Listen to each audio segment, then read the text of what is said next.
Actor and filmmaker Tyler Perry sued for $260 million over sexual harassment allegations. The complaint filed in Los Angeles accuses Perry of creating a, quote, coercive, sexually exploitative dynamic with actor Derek Dixon. Dixon was in two of Tyler Perry's shows, The Oval and Ruthless. Tyler Perry has been hit with a huge sexual assault lawsuit from an actor by the name of Derek Dixon. The lawsuit starts with how Derek first met Tyler Perry, which was in 2019 at an event at Tyler Perry Studios. At the time, Derek was working for an event company that Tyler used for his events, and on the day of this event, Derek says Tyler, quote, picked him out of a crowd of employees and began asking him about his employment status and if he wanted to be an actor. The man once hailed as a savior of Black Hollywood, the billionaire mogul who turned trauma into triumph, is now at the center of a $260 million lawsuit and one of the most disturbing scandals we've seen in recent entertainment history. Accusations of manipulation, secrecy, and coercion.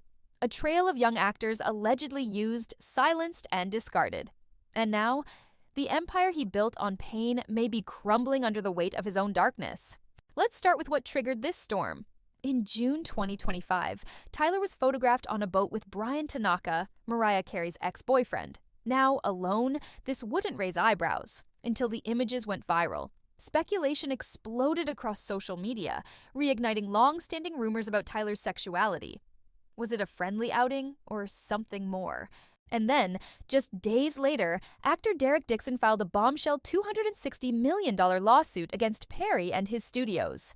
Dixon's lawsuit alleges years of sexual harassment and coercion wrapped in the promise of opportunity.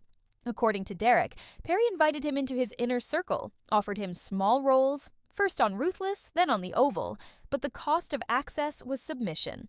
The lawsuit outlines a disturbing incident. After drinking too much during a visit to Perry's home, Derek was allowed to sleep in the guest room. He claims Perry climbed into bed and touched him inappropriately. Even after rejecting the advances, Perry allegedly continued pursuing him via text messages, many of which Derek included in his court filings. Now, here's where things get heavier. Derek isn't the only one. In 2023, actor Christian Keyes went public about being harassed by a powerful man in Hollywood. Though he didn't name anyone, the internet filled in the blanks, especially considering his long-standing professional relationship with Tyler. Christian spoke openly about how the man claimed to have several young Black men on call, paying them simply to be available. The power imbalance was so obvious that Christian said he began carrying secret recording devices, pens, keychains, because predators always check your phone. Christian described being offered money to take his clothes off and emphasized that while confidentiality agreements might silence victims, they can't prevent turning evidence over to police. Sexual harassment is a crime. Attempted assault is a felony. And Christian made it clear. He never said yes, never sold his soul, and never gave in to the demands. But afterward, he fell silent, leading many to suspect a settlement had been reached behind closed doors. Derek's lawsuit explicitly references Christian's earlier claims, suggesting a disturbing pattern of behavior from Tyler toward male actors. More than that, it raises concerns about a broader system in Hollywood. A system where power is a shield for abuse and silence is purchased with fame and opportunity. It's not just about one man. It's about how wealth and influence protect those in power while keeping victims voiceless. Psychologically, these allegations touch on themes of dominance, repression, and control. Tyler Perry has long maintained a public image that walks the line between devout Christian values and provocative content. His films have mocked queerness while often bathing in homoerotic undertones. His plays, especially in the early years, were vehicles for hypermasculinity and anti-LGBTQ messaging. But beneath that moral authority, the video suggests, may lie a deep repression. A repression that, if left unchecked, mutates into darker impulses. Let's not forget Tyler's relationship with Galila Bekele, the woman he publicly dated for years and with whom he shares a son, born in 2014. On the surface, it looked like a respectable family setup, but behind the scenes, anonymous sources say it was all for show. One insider told Straight from the A that Galila was essentially a beard, a paid escort for public appearances, while maintaining a long-term relationship with another man, entrepreneur Ronnie Madra. They even provided photos of Jalila and Ronnie at events during the same time she was supposedly with Tyler. This insider claimed, In reality, it's a fraud, and accused Tyler of hiding behind this relationship to maintain his heterosexual public image. The rumors have never died, even as Tyler continues to deny being gay. Social media personality Walter Lee Hampton went so far as to out Perry, claiming he used to frequent gay clubs and had tried multiple times over the years to pay Walter for his silence.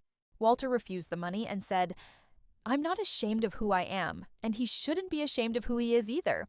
Let's be clear. Being gay, or bisexual, isn't the issue here.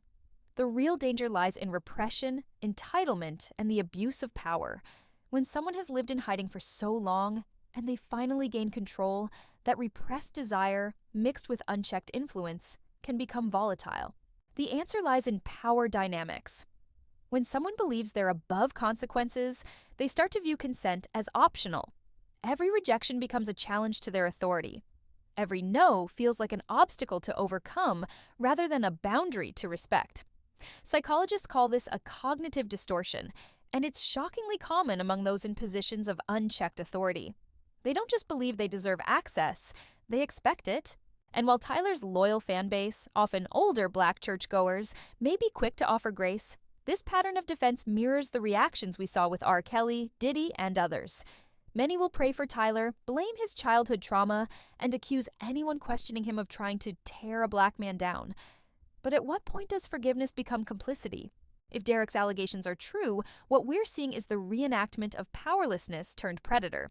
Tyler has publicly spoken about being abused as a child.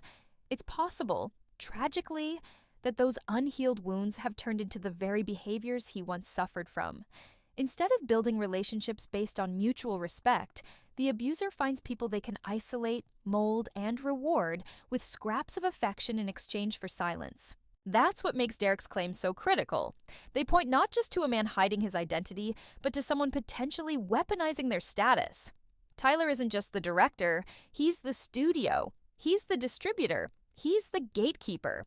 And once you hold that much power, no one tells you no without facing consequences.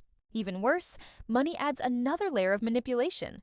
For many, silence isn't just about fear, it's about survival. Careers are made or destroyed by Tyler Perry's decisions.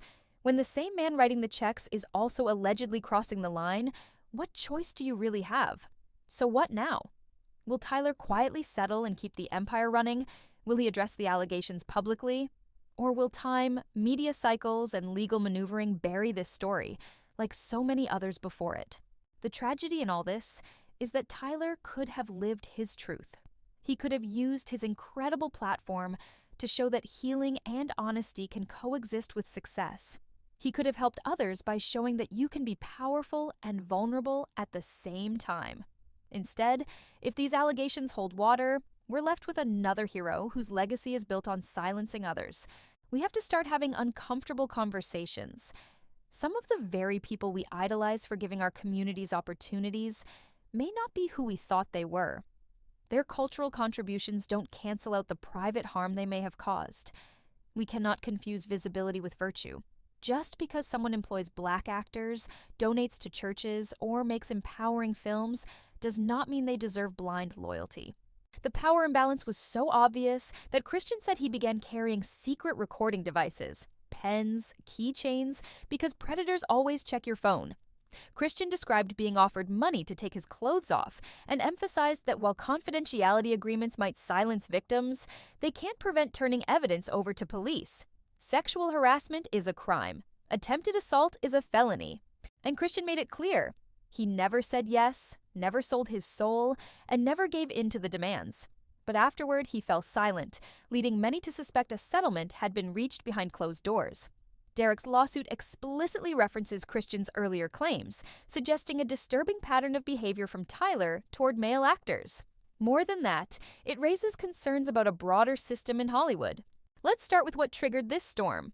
In June 2025, Tyler was photographed on a boat with Brian Tanaka, Mariah Carey's ex-boyfriend. Now, alone, this wouldn't raise eyebrows until the images went viral. Speculation exploded across social media, reigniting long-standing rumors about Tyler's sexuality. Was it a friendly outing or something more? As the Hollywood machine begins spinning damage control, we, the audience, still hold the power. We decide what gets funded, who gets celebrated, and what values we uphold with our time, money, and attention. So ask yourself, do we love Tyler Perry's inspirational rise more than we care about the people who may have been crushed underneath it?